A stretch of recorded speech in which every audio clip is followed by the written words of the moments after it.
Salut à tous, soyez les bienvenus pour une nouvelle journée de reportage à Genève. Alors là on se trouve sur le stand Pininfarina qui présente ici le concept car Synthesy. Mais venez, vous êtes nos invités, on part tout de suite pour une soirée que donnait en avant-première du salon General Motors qui présentait sous sa division Saab un concept car baptisé 9X BioPower.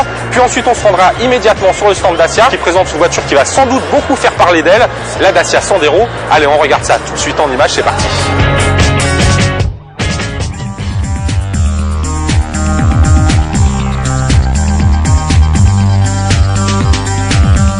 Au salon de Genève, on attendait la Saab 9.1, prototype de compact annoncé par la marque au Griffon. Et surprise, la 9.1 était bien là, mais elle a changé de nom. Baptisée Saab 9X Biohybride, elle s'exposait en Suisse en avant-première au cours d'une soirée donnée par General Motors. Esthétique de braque de chasse ramassée et performance verte au programme, le bloc 1,4 litre optimisé pour développer 200 chevaux avec le 85 est en effet assisté par un système hybride GM et elle ne devrait émettre que 105 grammes de CO2 par kilomètre. Cette biohybride est inspirée des Aero X et 9X. Elle offre un habitacle à l'éclairage très étudié qui met l'accent sur les connectivités sans fil permanentes avec des appareils nomades, téléphones ou bien baladeurs numériques via une interface futuriste. Élégante, écologique et avant-gardiste, la 9X biohybride s'inscrit parfaitement dans la voie de l'évolution que la marque suédoise emprunte depuis bien des années.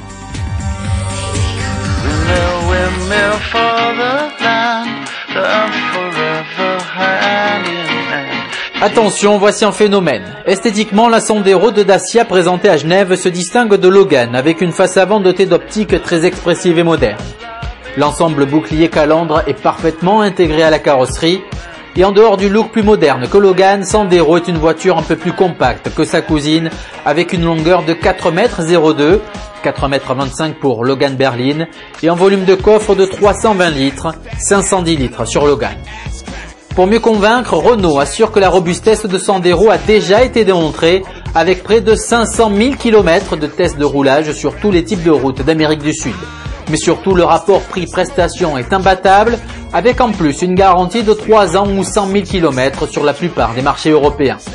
La voiture se positionnera en termes de prix dans le segment des petites voitures, alors que ses dimensions intérieures et extérieures relèvent de la catégorie supérieure des compacts selon Renault. Bref, ça sent la success story. Alors là, je me trouve à l'intérieur de la Dacia Sandero. Alors vous le voyez, hein, les plastiques sont certes pas exceptionnels, la qualité est plutôt moyenne. En revanche, vous l'avez vu extérieurement, c'est vraiment plutôt une réussite. Le design est vraiment très correct. Alors la Sandero sera vendue 8 000 €, ça risque de faire un véritable carton en Europe. Mais il y a le low cost, c'est donc la Sandero, et il y a le low cost du low cost, j'allais dire. C'est ce qu'on va découvrir maintenant. Suivez-moi, on part directement chez Tata.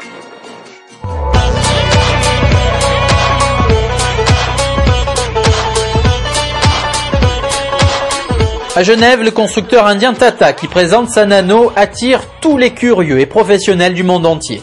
La raison est simple, la Nano vendue à partir de 2 500 $ est la voiture la moins chère du monde. Loin d'être désagréable vue de l'extérieur, la Nano cache sous son capot une cylindrée de seulement 624 cm3 qui développe 33 chevaux. Modeste certes, mais sans doute suffisant pour les automobilistes indiens.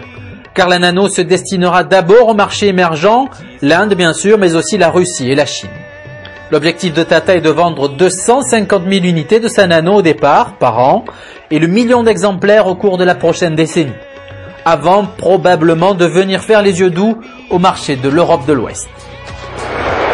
Alors là voilà, cette fameuse Tata Nano, elle se trouve juste derrière moi, hein. C'est elle qui a fait couler tellement d'encre au cours de ces dernières semaines. Tenez-vous bien, 1 700 €, 2 500 $, c'est absolument incroyable comme tarif. Alors on est ici chez Tata, qui a refusé qu'on entre à l'intérieur du véhicule, allez savoir pourquoi. Hein. Allez, on va tout de suite directement chez Volvo. Là on n'est plus du tout dans le low cost. Pour vous présenter le nouveau SUV, le XC60, on y va tout de suite. Stop! Là Laurent, je t'arrête. Ce n'est pas parce que nous n'avons pas pu rentrer dans la Tata que nous n'avons pas d'image. Nous vous avons donc grappillé quelques images de l'intérieur de la Nano, une exclusivité Autonews.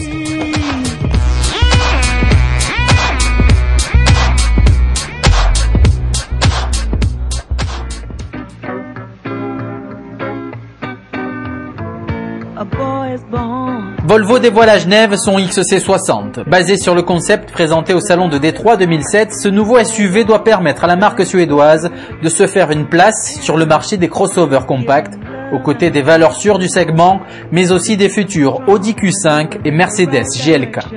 Le crossover XC60 se déclinera courant automne 2008 en 3 motorisations. Le T6 turbo-essence de 285 chevaux à boîte automatique se vendra aux alentours de 40 000 €. Les versions turbo-diesel D5 de 185 et 163 chevaux devraient être, elles, comprises entre 30 000 et 35 000 €. La transmission intégrale permanente AWD 4 roues motrices sera disponible de série. À noter que la filiale de Ford a annoncé le lancement courant 2009 d'une version écolo du XC60 qui n'émettrait que 170 grammes par kilomètre de CO2. Elle sera néanmoins soumise à un malus de 750 € en France. Une variante à seulement 2 roues motrices est motorisée par un bloc diesel 2,4 litres de 163 chevaux, le tout pour un peu plus de 30 000 €.